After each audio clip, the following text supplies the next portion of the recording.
بسم الله الرحمن الرحيم.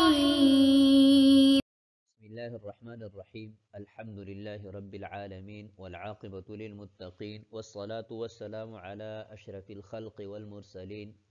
أما بعد. عزیز طلب، آج کتاب الہدایہ جو ثالث کا سبق نمبر 16 ہے،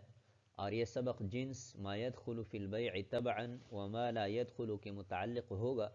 یعنی وہ اشیاء جو بے میں بالتبع داخل ہوتی ہے، الگ سے ان کا تذکرہ نہیں کرنا پڑتا، ان کا کیا حکم ہے، اور وہ اشیاء جو بے میں بالتبع داخل نہیں ہوتی بلکہ الگ سے تسمیہ کرنا پڑتا ہے، تو اس پر انشاءاللہ بات کریں گے۔ اور کتاب کی عبارت ومن باع دارا سے لے کر فشابہ المتاع الذی فیہا تک ہوگی۔ تو سب سے پہلے اس سبق کے متعلقہ اصول پر بات کرتے ہیں۔ تو اصل نمبر 1، يدخل في البيع ما يكون اتصاله بالمبيع اتصال تأبيد وقرار من غير تسمية بخلاف ما لم يكن اتصاله كذلك۔ یہ کا ہم ضابطہ ہے کہ بے میں ہر وہ چیز جس کا اتصال مبیع کے ساتھ اتصال تأبید و قرار ہو، تو وہ بلا تسمیہ بلا بیان کیے ہوئے بھی بے میں داخل تصور ہوتی ہے، اور وہ چیز جس کا اتصال تعبید اور قرار کے لیے نہ ہو بلکہ فصل کے لیے ہو، جدائی کے لیے ہو، تو اس کا حکم یہ نہیں ہے بلکہ الگ سے تسمیہ کرنا ضروری ہوگا، تب ہی بے میں داخل ہوگی وہ چیز، اور اگر تسمیہ نہ ہو تو بلا تسمیہ بلا بیان کیے ہوئے وہ بے میں داخل نہیں ہوگی۔ اصل نمبر 2، العرف قاضٍ۔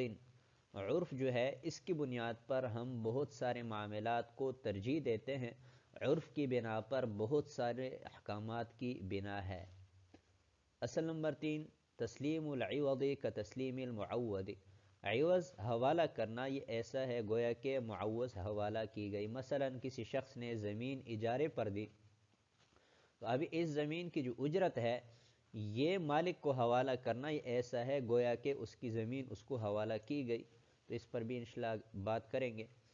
اصل نمبر 4، من شغل ملک غیرہ وجب علیہ تفریغہ، کہ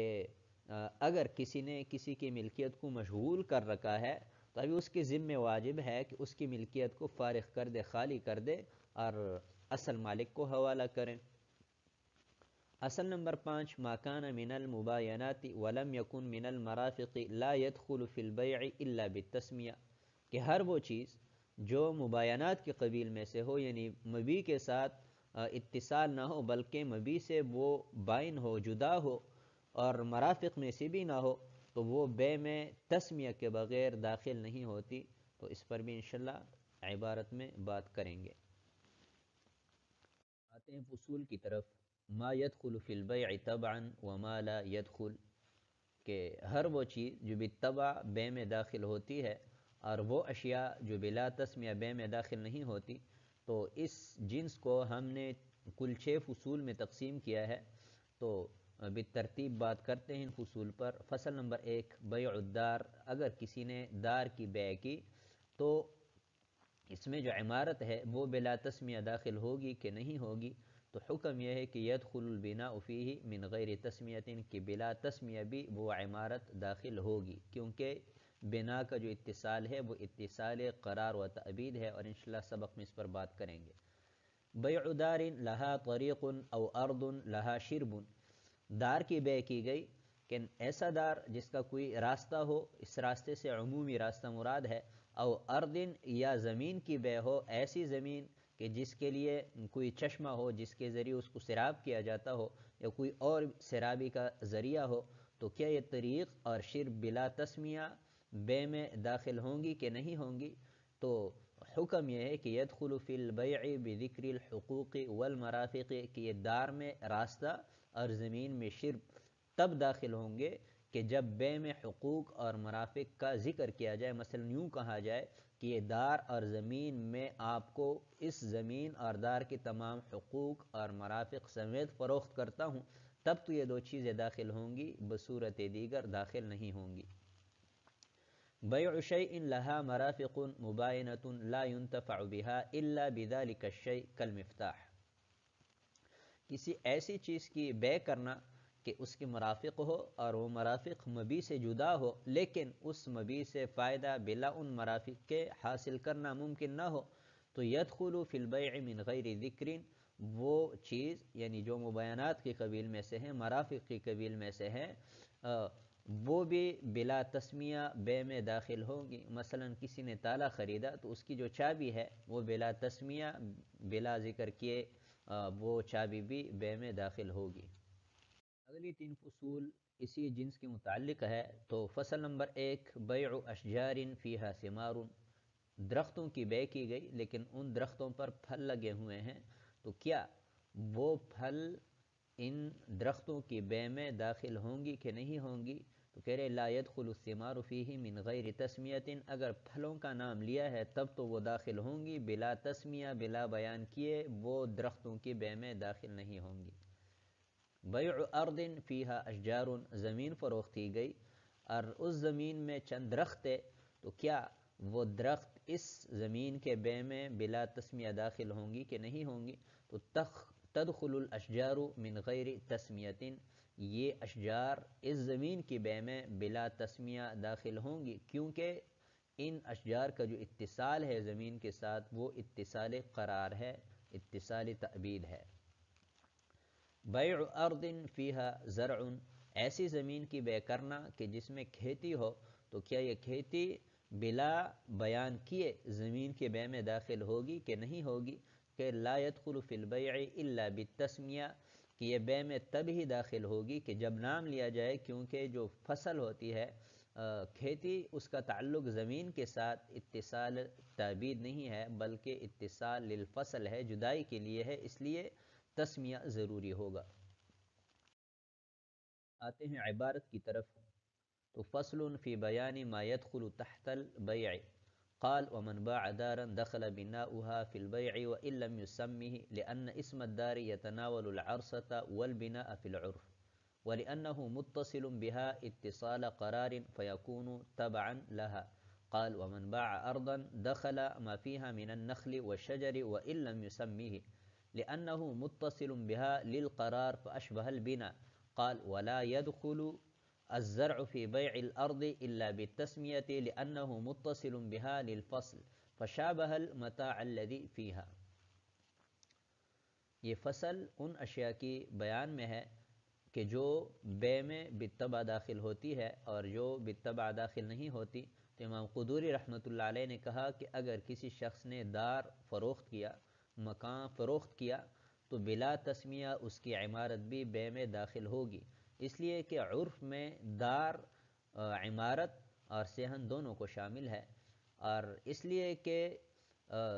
اس عمارت کا اتصال زمین کے ساتھ قرار کے لیے ہے، لہٰذا یہ عمارت زمین کی تابع ہوگی۔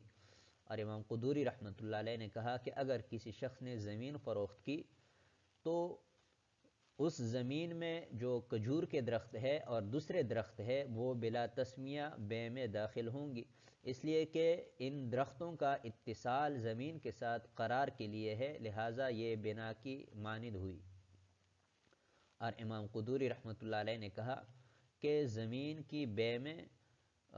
کھیتی جو فصل ہے وہ داخل نہیں ہوگی الا یہ کہ بیان کیا جائے، اس لیے کہ کھیتی کا اتصال زمین کے ساتھ یہ فصل کے لیے ہے، کاٹنے کے لیے ہے، تو یہ ان چیزوں کی مانند ہوئی جو زمین کے اندر پڑی ہوئی ہے۔ تو اس عبارت میں امام قدوری رحمۃ اللہ علیہ نے دو چیزوں کو ذکر کیا ہے۔ بعض اشیاء ایسی ہے کہ جن کا تعلق زمین کے ساتھ اتصال قرار ہے، اور بعض اشیاء ایسی ہے کہ جن کا اتصال للفصل ہے۔ تو اصل ہم پہلے بیان کر چکے ہیں کہ ہر وہ چیز جس کا اتصال مبی کے ساتھ قرار کے لیے ہو، تعبید کی بنا پر ہو، تو وہ تو بے میں بالطبع داخل ہو جائے گی، الگ سے تسمیہ کی ضرورت نہیں ہے، اور اگر فصل کے لیے ہے تو بلا تسمیہ وہ چیز بے میں داخل نہیں ہوگی۔ ابھی مثال کے طور پر ایک شخص نے دار فروخت کیا۔ پہلی بات سمجھیں کہ عربی زبان میں دار، منزل اور بیت میں فرق ہے۔ دار وہ مکان کہ جس میں کمرے اور بورچی خانہ اور اسی طرح مرحاض اور صحن اور استبل جانوروں کے لیے جو جگہ ہوتی ہے وہ یہ ساری چیزوں پر جو مشتمل ہوتی ہے، عربی میں اس کو دار کہتے ہیں۔ اور منزل میں صحن نہیں ہوتا، باقی کمرے اور اسی طرح مرحاض اور باورچی خانہ وغیرہ یہ ہوتے ہیں۔ اور بیت جس کو ہم عام اصطلاح میں اپنی زبان میں کمرہ کہتے ہیں، کہ ایک مسقف کمرہ ہو، اس میں یہ جو متعلقات ہے وہ نہ ہو۔ اگر کسی شخص نے دار کی بے کی تو ابھی صرف یہ نہیں ہے کہ اس زمین کا مالک بنا ہے، بلکہ اس زمین کے اوپر جو عمارت ہے، جو کمرے ہیں اور جو مرحاض اور برشی خانہ وغیرہ ہیں، یہ بھی بے میں بالطبع داخل ہوں گی، اور الگ سے ذکر کرنے کی ضرورت نہیں ہے، کیونکہ اس عمارت کا جو تعلق ہے زمین کے ساتھ یہ اتصال قرار ہے، تعبید کے لیے ہے، تو اس وجہ سے یہ بے میں بلا تسمیہ داخل ہوں گی۔ اور اسی طرح اگر کسی نے زمین کی بے کی، زمین فروخت کی، تو اس زمین میں کھجور کے درخت ہیں یا کوئی اور پھلدار درخت ہیں یا کوئی اور سایہ دار درخت ہیں، تو یہ درخت بھی زمین کی بے میں بالطبع داخل ہوں گی، الگ سے تسمیہ کی ضرورت نہیں ہے۔ کیوں کہ ان درختوں کا جو اتصال ہے یہ اتصال تعبید اور قرار کے لیے ہے، نہ کہ کاٹنے کے لیے، تو اس لیے یہ جیسے کہ عمارت داخل ہوتی ہے بلا تسمیہ، اسی طرح یہ درخت بھی بے عرض میں داخل ہوں گی۔